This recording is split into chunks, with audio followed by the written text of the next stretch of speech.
இன்றைய Sai Chitra social talk நிகழ்ச்சியிலே பங்கு பெறுகின்ற விருந்தினர் மேற்கத்திய இசை கலைஞரும் பிஎம்ஏ இசைப்பள்ளியினுடைய தலைவருமான அகஸ்டின் பால்.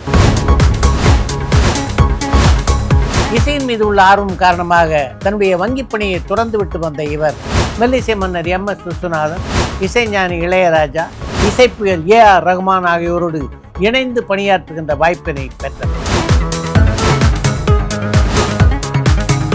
இன்று தமிழ் சினிமாவில் முக்கியமான இசையமைப்பாளராக விளங்குகின்ற ஜிப்ரான் இவரது தயாரிப்பு தான். வெளிநாடுகளில் பல இசை நிகழ்ச்சிகளை கண்டக்ட் செய்கின்ற வாய்ப்பினை பெற்றுள்ள அகஸ்டின் பால் மேற்கத்திய இசை பற்றியும் கர்நாடக இசைக்கும் மேற்கத்திய இசைக்கும் உள்ள வேறுபாடுகளை பற்றியும் தான் திரையுலகிலே பெற்ற அனுபவங்களை பற்றியும் பல சுவையான தகவல்களை இந்த நேர்காணலிலே பகிர்ந்து கொண்டிருக்கிறார். Chai with Chitra, Social Talk.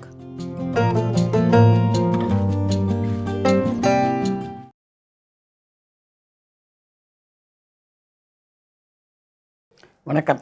வணக்கம். உங்களை பொறுத்த வரைக்கும் ஒரு இசை குடும்பத்திலேருந்து வந்தவர், அதனால் இசையில் உங்களுக்கு ஆர்வம் இருந்ததில் ஆச்சரியத்து ஒன்றும் இல்லை. ஆனால் மிக தீவிரமாக இதில் ஈடுபடணும் அப்படின்ற எண்ணம் எப்போ தோணுச்சு? அதாவது நீங்கள் சொன்ன மாதிரி குடும்பத்தில் இசை இருந்தனால எங்கள் அப்பாவும் ஒரு மியூசிக் சர்ச் மியூசிஷியன். அதனால் சின்ன வயசுலேருந்தே மியூசிக் பண்ணிகிட்டே இருந்தோம்.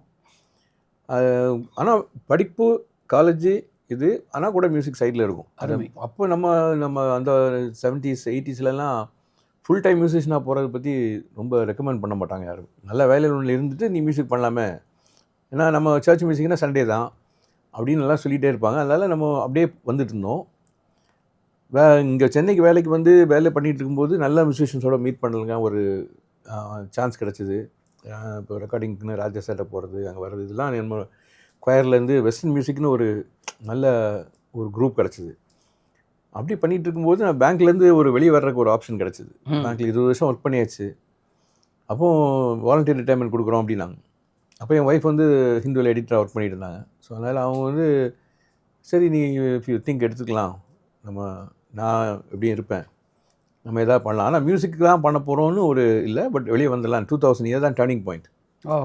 2000 நான் வந்து வெளியில் வந்துட்டேன். வந்து ஆனால் நிறையா ரெக்கார்டிங் ஒர்க்லாம் பண்ணிக்கிட்டு இருந்தேன் அந்த டைமில். ஆனால் டீச்சிங் வந்து இட் வாஸ் கோயிங் ஒரு மைல்டு பேஸ்.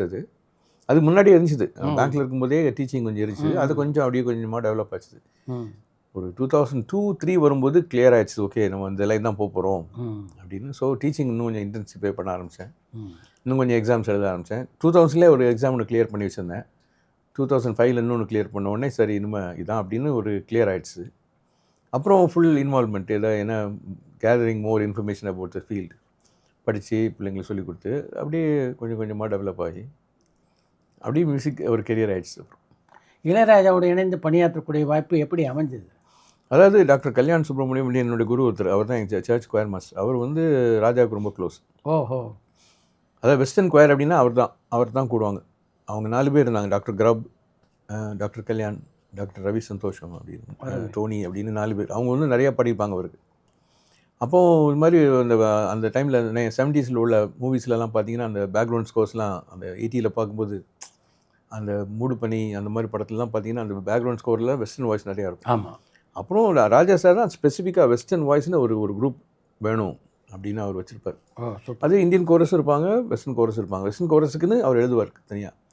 அப்படி இவங்களோட போகிறப்ப இவங்க யாராவது வர முடியலன்னு என்னையை கூட்டி போயிடுவாங்க. ஸோ அப்படின்னு உள்ளே போய் கிட்டத்தட்ட ஒரு 100-200 ரெக்கார்டிங் அவரோட அங்கே பண்ணுறதுக்கு சான்ஸ் கிடச்சி.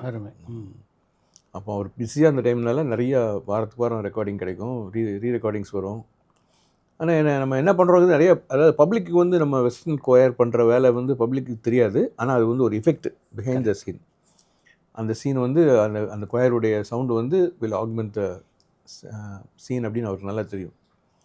அதனால் அது ஒரு கிளாஸ் இருக்கும், அதை யூஸ் பண்ணும்போது ஒரு பியூட்டிஃபுல்லாக வரும். அதனால் அப்படியே ஒரு சான்ஸ் கிடச்சி அவரோட இருக்கப்போ அப்படி மற்ற டேரக்டர்ஸோடு அப்பப்போ பாடியிருப்போம். ஆனால் அவரோட பாடும்போது ஒரு தனி இன்ட்ரெஸ்டிங்காக இருக்கும். ஒரு ஸ்கோரும் அவரோட பாடி முடித்து அந்த ரிசல்ட் பார்க்குறப்போ எப்படி கம்போஸ் பண்ணார் இப்படின்னு இருக்கும். ரொம்ப என்ஜாய் பண்ணி பாடின டைம்ஸ் அது. எப்படி இருந்தது அவரோட பணியாற்றி அனுபவம்?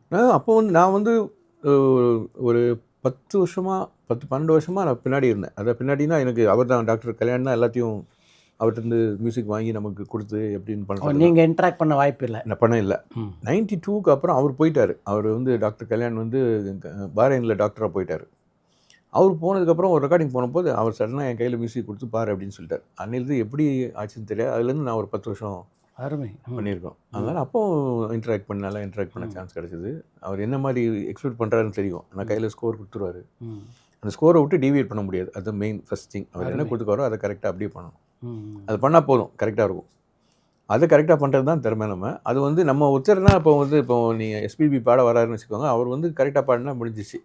வேறு இது வந்து அவர் கொடுக்குற ஐடியா வந்து இந்த 8 பேரோ 10 பேரோ 20 பேரோ போயிருக்கோமே, நம்ம எல்லாரையும் சேர்த்து அவங்கள கொடுக்கணும். கரெக்டு. அந்த கோரல் சவுண்ட் கொண்டாடுறது வந்து கொஞ்சம் நமக்குள்ளே கரெக்டாக ஒர்க் பண்ணோன்னா நல்லாயிருக்கும். அதுதான் சேலஞ்ச். அதனால் அது ரொம்ப இன்ட்ரெஸ்டிங்காக இருக்கும் அவரோட ஒர்க். ஆனால் அவர் எழுதி கொடுத்தது நம்ம கரெக்டாக பண்ணோன்னா result will be very good. வேறு எந்தெந்த இசையமைப்பாளர்களோடலாம் பணியாற்றக்கூடிய வாய்ப்பு உங்களுக்கு கிடைச்சது? எம்எஸ்வி கூட நிறையா பண்ணியிருக்கோம். அவரோட சாங்ஸ் நிறையா பண்ணியிருக்கோம். ரீ ரெக்கார்டிங் பண்ணியிருக்கோம். அப்புறம் யுவன் சங்கரோட நிறையா பண்ணியிருக்கிறோம். அதுக்கப்புறம் உள்ள யங்கர் டைரக்டர்ஸோட நிறையா பண்ணியிருக்கிறோம்.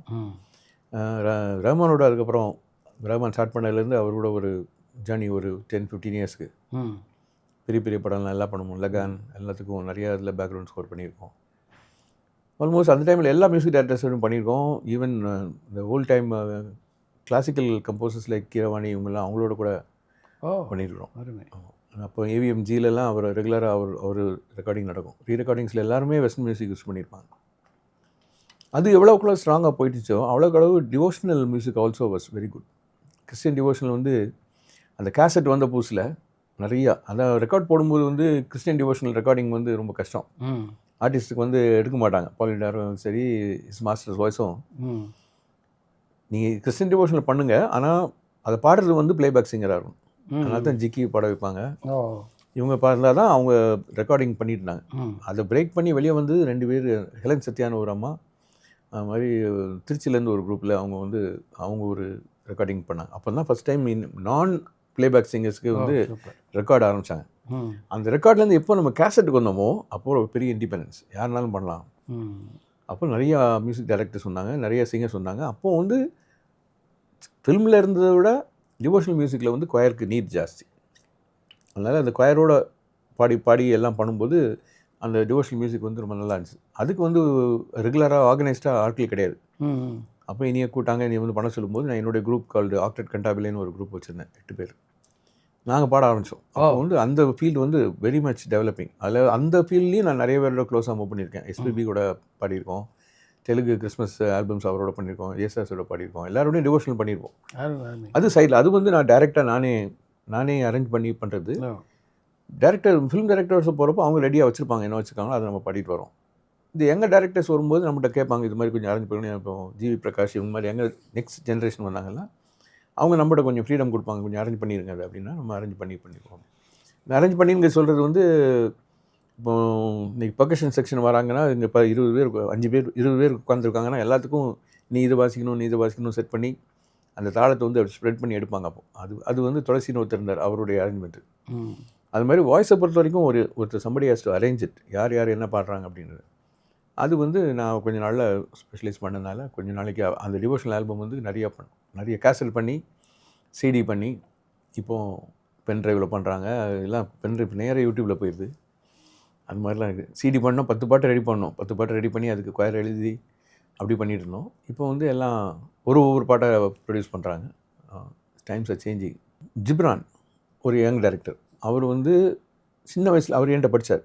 அவர் ஜிப்ரான் படிச்சிருக்க போவே அவர் சொன்னார், கீபோர்ட் படிக்க வரும்போதே நான் மியூசிக் டைரக்டர் ஆகணும்னு சொன்னார். கீபோர்ட் ஃபஸ்ட் டே கிளாஸ்லேயே சொன்னார் மியூசிக் டைரக்டர். அந்த ஆசையை நிறைவேற்றக்காக அவங்க அப்பா வந்து அவரை வந்து கோயம்புத்தூர்லேருந்து மூவ் பண்ணி சென்னை கூப்பிட்டு வந்தார். வந்து கீபோர்ட் கிளாஸ் படித்து முடித்து ஃபோக்கஸ்டாக படித்து ஓரளவுக்கு படித்து முடித்த உடனே சிங்கப்பூரில் போய் கம்போசிங் படிக்க போய் சிங்கப்பூர்லேருந்து படிச்சுட்டு வந்து அவரே எழுத ஆரம்பித்தார். இப்போ ராஜா சார் எப்படி எழுதுறாரோ அதே மாதிரி நான் எழுதுவேன் அப்படின்னு எழுதி நோட்ஸ் எழுதி புடாபெஸ்ட்டில் போய் அவர் ரெக்கார்ட் பண்ணிட்டு வருவார், செகண்ட்ஸில் போய் பண்ணிட்டு வருவார். அது மாதிரி பண்ணி கமலஹாசனோட 3 படம் பண்ணார். ஆமாம், அந்த 3 படத்துலையும் பார்த்தீங்கன்னா நிறைய சிம்பனி ஆர்கெஸ்ட்ரா எழுதியிருப்பார், எல்லாம் அவரே எழுதியிருப்பார். அதுக்குன்னு இப்போ என்ன பண்ணலாம், இவங்க வந்து இப்போது ஒரு யாராவது ஒரு மெலடி எழுதி கொடுத்து ஹங்கேரியிலையோ ரஷ்யாலேயோ யாரையோ ஒரு அனுப்பினீங்கன்னா அவங்க வந்து ஆர்கெஸ்ட்ராக்கு அரேஞ்ச் பண்ணி கொடுத்துருவோம். இப்போ அப்படி தான் நிறைய நடந்தது. வேற ஜிப்ரான் வந்து அவரே எழுதுவார், எழுத முடியும் அவரால். அருமை. அது மாதிரி கொஞ்சம் பேர் நிறையா யங் டைரக்டர்ஸ் இருக்காங்க உள்ள. அவங்களாம் வந்து இப்போ இளையராஜா சாரை பார்த்து இவர் எழுதினாலும் நம்மளும் எழுதணும் அப்படின்னு சொல்லி எழுதி ஆரம்பித்தவங்க இருக்காங்க. அது போக இன்னும் யங் டேலண்டட் மியூசிஷியன்ஸ் இருக்காங்க. அவங்கெல்லாம் மியூசிக் டைரக்டர்னு வராடி கூட கீபோர்டில் ரொம்ப அட்வான்ஸாக இருப்பாங்க. அவங்கெல்லாம் கம்போஸே பண்ணாமல் கீபோர்ட்லேயே வாசித்து உள்ள அப்படியே ஃபீட் பண்ணிடுவாங்க, பெனில் எழுதாமலே. அவங்களுக்கு அப்படியும் நிறையா யங் மியூசிஷியன்ஸ் இருக்காங்க. அதில் சொல்லப்போனால் லிடியன் அது சொல்லுவாங்க. அவன் வந்து பியானோ எவ்வளோ நல்லா வாசிக்கிறானோ அவ்வளோத்துக்கு அவன் இஸ் குட் கம்போசர். ஆமாம், அவன் வந்து மைண்ட்லேயே கம்போஸ் பண்ணி அப்படியே வாசிடுவான். அது மாதிரி படத்துக்கெல்லாம் மியூசிக் பண்ணிட்டான். அவன் வந்து அவனுடைய கம்போசிங் ஸ்டைலே டிஃப்ரெண்ட். இப்போ ராஜா சார் வந்து ஒரு ஸ்டைலில் கம்போஸ் பண்ணாங்க. அதுக்கு முன்னாடி வந்து எம்எஸ்வி ஒரு ஸ்டைலில் கம்போஸ் பண்ணாங்க. ஏஆர் ரஹ்மான் வந்து இன்னொரு ஸ்டைலில் கம்போஸ் பண்ணார். இப்போ இவன் வந்து நீங்கள் லிடியன் எடுத்துக்கிட்டிங்கன்னா அவனுடைய style of composing is completely different. இந்த திருக்குறள் இப்போ பண்ணி முடித்தாங்க. திருக்குறள்லாம் அப்படியே ஒருத்தர் பாடிட்டு இருக்கும்போதே அந்த சாங்க்கு மியூசிக் முடிச்சிடும். மிஞ்சி போனால் 10 நிமிஷத்தில் ஒரு சாங்க்கு மியூசிக் கிடையாது. அவ்வளோ ஸ்பீடாக ஒர்க் பண்ணுவோம். அவனுடைய அது வந்து மியூசிக்கல் டேலண்ட் ஒன்று. அடுத்தது அவேர்னஸ் ஆஃப் டெக்னாலஜி. இந்த என்ன பண்ணணும் டெக்னாலஜி, நான் பண்ணுறேன் நீ ரெக்கார்ட் பண்ணுறியா அப்படின்னு இல்லாமல் எல்லாமே அவரே அப்படியே பண்ணி வரனால குயிக்காக. இப்போ ராமன் அப்படி தான், அவர் ஏஆர் வந்து பண்ணும்போது அவரால் டேரெக்டாக எல்லாம் ரெக்கார்ட் பண்ண முடியும். அந்த ஃபுல் கான்சர்ட்டில் உள்ள விஷயம் எல்லாம் அவருக்கு தெரியும். அந்த நாலேஜ் இருக்கனால என்ன நினைக்கிறாங்களோ அதை அப்படியே டேரெக்டாக கொடுக்கும். வேற இன்னொருத்தர் கம்யூனிகேட் பண்ணி அவர் மிக்ஸ் பண்ணி அவர் எடுத்து வரும்போது அந்த ஒரு ஸ்மால் லாஸ் ஆஃப் இது இருக்கும். அது இல்லாமல் இவங்கெல்லாம் டேரெக்டாக பண்ணுறதுனால அவங்க என்ன வேணுமோ அதை கொண்டுருவாங்க. உங்களுடைய பார்வையில் இளையராஜாவுடைய தனித்திறமை அப்படின்னா எதை சொல்லுவீங்க? Composing ability to right it on paper. அது எழுதுறதுனால இப்போ அவர் வந்து இன்றைக்கி அவரோட பீஸை யாருக்கு முன்னாடி வச்சாலும் அவங்க வாசம் அப்படியே கேட்கும். கரெக்ட். மற்றவங்களாம் 50% எழுதுனாங்கன்னா மற்ற 50%யும் அவங்க யார் எழுதுனாங்களோ அவங்க தான் டீகோட் பண்ண முடியும், மற்றவங்களால பண்ண முடியாது. இவர் பொறுத்த வரைக்கும் சாங்கில் இருந்து பிஜிஎம்மில் இருந்து தபலா நட வரைக்கும் எல்லாமே பேப்பரில் எழுதிடுறாங்க. அதனால் அது வந்து இது வந்து can be compared to the way music is compose during Mozart time. Mozart எப்படி எழுதினாரோ அதே மாதிரி இவர் எழுதியிருப்பார். மோட்சார்ட் மாதிரி. ஆமாம், அவரும் அவர் தான் நேராக கீபோர்டில் கை வைக்காமல் அப்படியே திங்க் பண்ண அப்படி எழுதிடுவார். அது மாதிரி இவரால் எழுத முடியும். அதுதான் அவருடைய விசேஷம். அது மாதிரி கம்போஸ் பண்ணுற ஆட்கள் அதுக்கப்புறம் அந்த மாதிரி ஸ்டைலில் கம்போஸ் பண்ணக்கூடிய பீப்புள் இல்லை எழுதலை. ஏன்னா அவருடைய ability to transfer his ideas in to paper, இது வந்து it can be compared to அந்த காலத்து வெஸ்டர்ன் கம்போசர்ஸோட கம்பேர் பண்ணலாமல் வெளியே அவருடைய கூட இருக்க கண்டெம்பரரிஸோட பண்ண முடியாது. சமகால இசையமைப்பாளர்களோட பண்ண முடியாது. அடுத்தது நீங்கள் கேட்டிங்கன்னா அடுத்த ஜென்ரேஷன் மியூசிக் பீப்புள் சொல்கிறாங்க அது தேவையில்லை நமக்கு அப்படின்பாங்க. இந்த மாதிரி ஏன் பேப்பரில் எழுதணும், நாங்கள் தான் டேரெக்டாக அந்த மியூசிக்கை நான் உள்ளே கொண்டுடுறேனே அப்படின்பாங்க. அவங்க டேரெக்டாக ஃபீல் பண்ணிடுறாங்க உள்ள கீபோர்டில். இவங்க பண்ணி இப்போ ஒரு சாங் ப்ரொடியூஸ் பண்ணுறதுக்கு ஒரு 30 நாள் எடுத்துக்கிறாங்கன்னு வச்சுக்கோங்க. கொஞ்சம் கொஞ்சமாக உள்ளே போட்டு பண்ண அதே இதை வந்து ஒரு 6 ஹவர்ஸில் அவர் முடிச்சார். அப்போ ஆமாம், உண்மை. ½ டேயில் முடிச்சிட்டாரு. அது வந்து எப்படி முடிஞ்சுன்னா பேப்பரில் எழுதுனால தான்.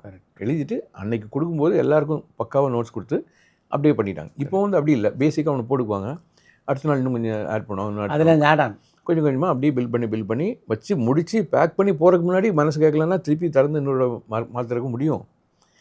பாடி முடித்து மாஸ்டரிங் பண்ணதுக்கப்புறம் கூட உடச்சி திருப்பி ஓப்பன் பண்ணவங்களும் இருக்காங்க. அது மாதிரி பண்ணுறதுக்கு ஃபெசிலிட்டிஸ் இருக்குது. ரீ ரெக்கார்டிங் பிட்ஸை பார்த்தீங்கன்னா முந்தியெல்லாம் அந்த சீனுக்கு ஏற்ற மாதிரி கம்போஸ் பண்ணுவாங்க. இப்போ அப்படி இல்லை, மியூசிக் ஏற்ற மாதிரி சீன் எடுக்கிற மாதிரி தெரியுது சில நேரம் பார்த்தீங்கன்னா. நான் அப்படி ஒரு பிட்டு பண்ணியிருக்கேன். ஒரு சீன் வந்து ஒரு ஷார்ட் வித் ஒரு particular theme music in mind. அந்த தீமை வச்சு அது மேலே அதை ஷூட் பண்ணியிருந்தாங்க. எனக்கு அப்படியே சொன்னாங்க. அது கடைசியில் அது என்னென்னு பார்த்தா ராசினியுடைய ஒரு ஓவர்ச்சர்னு சொல்லுவோம், அது மாதிரி அதுவுடைய அந்த பிட் மேலே பண்ணியிருக்காங்க. எங்களை வந்து அதை பாட சொல்லி கேட்டாங்க. அதை கேட்ட உடனே இது என்ன யார் கம்போஸ் பண்ணான்னு கேட்டேன். அந்த மியூசிக் டைரக்டர் வந்து கூப்பிட்டாங்க. அவர் சொல்லிட்டார், இது நான் இந்த மியூசிக் நானே கம்போஸ் பண்ணல, பட் ஆனால் நான் எனக்கு ஒரு மோட்டிவேஷன் ஒரு இதுலேருந்து கிடச்சிது சொன்னார். நான் உடனே அந்த பீஸ் பேர் சொன்னேன், இந்த பீஸான்னு கேட்டேன். எப்படி கண்டுபிடிச்சிங்க, எனக்கு தெரியும் இந்த பீஸ் அப்படின்னு. உடனே அந்த பீஸை பாடி கொடுத்தோம். அந்த scene was shot with this background score. அந்த ஸ்கோர் மேலே ஷூட் பண்ணி எடிட் பண்ணியிருந்தாங்க. அது மாதிரி நடக்குது இப்போ. அதனால் மியூசிக்கை பொறுத்த வரைக்கும் நோட்ஸ் எழுதி ரெக்கார்ட் பண்ணுறது தான் துல்லியமான இசைக்கு வழிவகுக்கும் அப்படின்னு நினைக்கிறீங்களா நீங்கள்? ஆமாம், அதுதான் சரியான வெஸ்டர்ன் மியூசிக் பொறுத்த வரைக்கும். அதான் இந்தியன் மியூசிக், கர்நாடிக் மியூசிக் வந்து நம்ம மனசுலேருந்து வெளியே வர்றது. கரெக்ட். நீங்கள் வந்து அரேஞ்ச்மெண்ட் சொல்கிறாங்க, ஆர்கெஸ்ட்ரான்னு சொல்லியாச்சுன்னா எழுதி ஒர்க் பண்ணுறது வந்து என்றைக்குமே பக்காவாக இருக்கும். அது ரொம்ப நல்லாயிருக்கும். நான் இப்போ கடைசியாக போனோம், இந்த 3 வாரத்துக்கு முன்னாடி புடாபெஸ்ட்டில் போய் ஒரு ஸ்ட்ரிங்ஸ் ரெக்கார்ட் பண்ணப்போம். நாங்கள் போகிறதுக்கு 1 வாரத்துக்கு முன்னாடி ஸ்கோர்லாம் அனுப்பிட்டோம் அவங்ககிட்ட. நாங்கள் ஸ்டுடியோக்குள்ளே 4 மணிக்கு 4 to 6 எனக்கு டைம். நான் உள்ள சிங்கர் எங்களோட வந்திருக்காங்க, அவங்க தான் கம்போசரு. உள்ள இப்படி என்ட்ரு பண்ணி போனால் எல்லாம் 35 ஸ்டாண்டில் ஸ்கோர் ரெடியாக இருக்குது. எல்லாம் அவங்கவுங்க வயலின் ரெடி பண்ணிட்டு இருக்காங்க.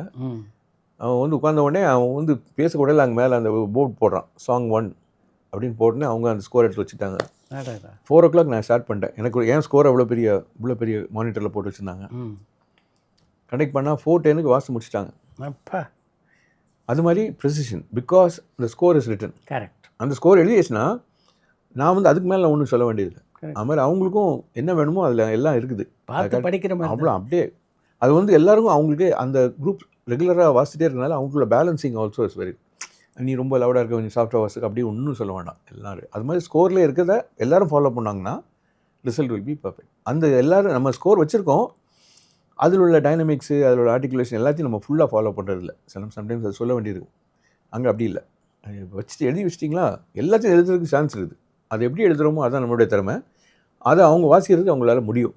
அவங்கள என்ன வாசிக்க முடியுமோ எழுதி வச்சிட்டோன்னா பக்கா. அதனால் இப்போ வந்து நம்ம என்ன வேணாலும் எழுதலாம். இப்போ ராஜா சார் வந்து சிம்பனி எழுதினாருங்க, அந்த சிம்பனி எடுத்துக்கொண்டு போய் லண்டனில் கொடுத்தாரு, உடனே வாசிட்டாங்க. அவங்க எத்தனை நாள் எடுத்துருப்பாங்க? 3 நாள் ஒரு ரிஹர்சல் பண்ணிட்டு முடிஞ்சிச்சு, அவ்வளோதான். இதே இது வந்து நம்ம இங்கே அந்த சிம்பனி நம்ம ரெக்கார்ட் பண்ணணும் ட்ரை பண்ணோம்னா பிட்டாக பண்ணியிருப்பாங்க. டுகெதராக வாசிச்சு பண்ணுறதுக்கு நம்மகிட்ட ஆர்டிஸ்ட் கிடையாது. ராஜா சார் வந்து இப்போ நம்ம வந்து அங்கே போய் ரெக்கார்ட் பண்ணுற மாதிரி அவர் அங்கேருந்து ஆர்டிஸ்ட் கொண்டாந்தார். அங்கேருந்து ஆர்டிஸ்ட் வந்து இங்கே வாசிருக்காங்க. 6 பேர் வந்து இங்கே உட்காந்து இங்கே கிடைக்காத இன்ஸ்ட்ருமெண்ட்டில் அங்கேருந்து கொண்டு வாசிக்கிறதுக்கு நிறைய மலையாள படத்தில் பட்ஜெட் கொடுத்தாங்க அவருக்கு. ஆமாம். ஸோ அவர் வந்து அங்கேருந்து கொண்டு அவங்களுக்கு எப்படி எழுதணுமோ அது மாதிரி எழுதி, அந்த இன்ஸ்ட்ருமெண்ட்டில் எப்படி எழுதுனா சவுண்ட் வருமோ அதை எழுதி அவங்கள வாசிக்க வச்சு, அவங்களுக்கு சேலஞ்சு 5/8லையும் 7/8லாம் பிட்ஸ் கொடுத்து வாசிக்க வச்சு ரெக்கார்ட் பண்ணிக்கார். ஸோ அதுலேயும் ஒரு நியூ சவுண்ட் கிடைக்கும். அது மியூசிக்னு சொல்ல போனால் போயிட்டே இருக்கலாம். அதை தோண்ட வந்துகிட்டே இருக்கும். அது புதையல். அது இப்படி கம்பைன் பண்ணி இப்படி காம்பினேஷன் என்னெல்லாமோ பண்ணலாம். அதில் இந்த இருக்க சிஸ்டத்தில் வந்து வெஸ்டர்ன் மியூசிக் சிஸ்டம் வந்து நல்ல ஒரு established system which is survived test of time. 500 years இருந்துக்குது. அதனால் அது வந்து எனி மியூசிஷியன் அது கொஞ்சம் கற்றுக்கணும். கர்நாடக இசை, இந்துஸ்தானி இசை, மேற்கத்திய இசை என்ன வித்தியாசம்? இந்த எல்லா மியூசிக்குமே பேஸ்ட் ஆன் த ஃபிசிக்ஸ். இந்த A = 444 வைப்ரேஷன்ஸ் பெர் செகண்ட் சொல்லுவோம். அந்த மேற்கத்திய இசையை ஒருத்தர் இசை தெரிஞ்ச ஒருவர் அவசியம் கற்றுக்கணும் அப்படின்னு எதுக்கு?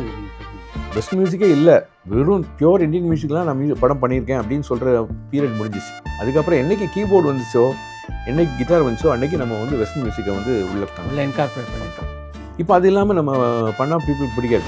ஜானகி, ஜெயசுதாஸ் பண்ண அந்த சாதனையெல்லாம் இப்போ இருக்கவங்க பண்ண வாய்ப்பே சான்ஸே கிடையாது. அவ்வளோ படம் இன்னும் எவ்வளோ நாளைக்கு இந்த ஒரு படத்துக்கு 5 பாட்டு 6 பாட்டுங்கிற ஃபார்முலா ஒர்க் அவுட் ஆகும் கூட சொல்ல முடியாது.